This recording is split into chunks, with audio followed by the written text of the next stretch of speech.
রোজার সময় যদি কারো শরীরে এই তিনটি চিহ্ন দেখতে পান, বুঝে নেবেন ওই ব্যক্তি জাহান্নামী।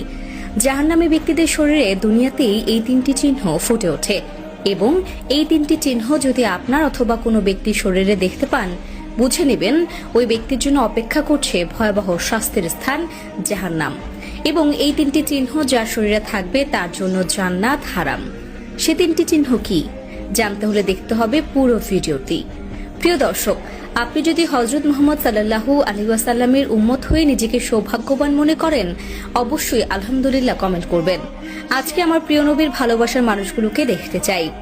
প্রিয় দর্শক, অবশ্যই ভিডিওটি শেয়ার করতে ভুলবেন না। আপনার একটি শেয়ারে হয়তো অনেক মানুষ পাপ কাজ থেকে নিজেকে হেফাজত করতে পারবে। তাই দিন প্রচারের জন্য হলেও ভিডিওটি বেশি বেশি করে শেয়ার করে দিবেন।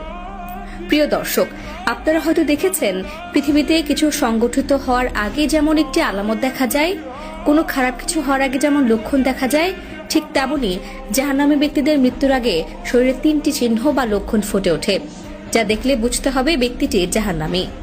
জাহান্নামী ব্যক্তিদের শরীরে প্রথম যে চিহ্নটি প্রকাশ পায় সেটি হলো ওই ব্যক্তি যাকে মানুষ ঘৃণা করে।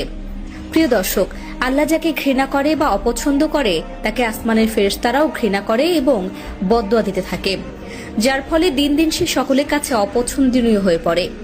হাদিস শরীফে এসেছে, আল্লাহ তাআলা যখন মানুষকে ঘৃণা করে তখন তিনি জিবরাইল আলাইহিস সালামকে বলেন, আমি অমুক বান্দাকে পছন্দ করি না, আমি তার উপরে অসন্তুষ্ট।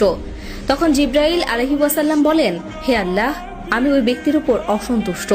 তখন তিনি সপ্তম আসমানে ঘোষণা করে দেন এবং পর্যায়ক্রমে সপ্তম আকাশ থেকে ষষ্ঠ আকাশ, এরকম করতে করতে দুনিয়াতে থাকা ফেরেশতারাও তার উপর অসন্তুষ্ট থাকে, যার ফলে তার জীবনে কোনো প্রকার কোনো উন্নতি আসে না। এজন্য মানুষ তাকে অপছন্দ করে। যদি কাউকে দেখলে ঘৃণা লাগে, পছন্দ না হয়, দেখতে ভালো না লাগে, বুঝতে হবে ওই ব্যক্তিটি জাহান্নামী। 2 নম্বরে রিজিকের বারাকা উঠে যাওয়া, সফলতা না পাওয়া। যেদিকে যায় না কেন কেন জানি ব্যর্থতা তার পিছু ছাড়ে না।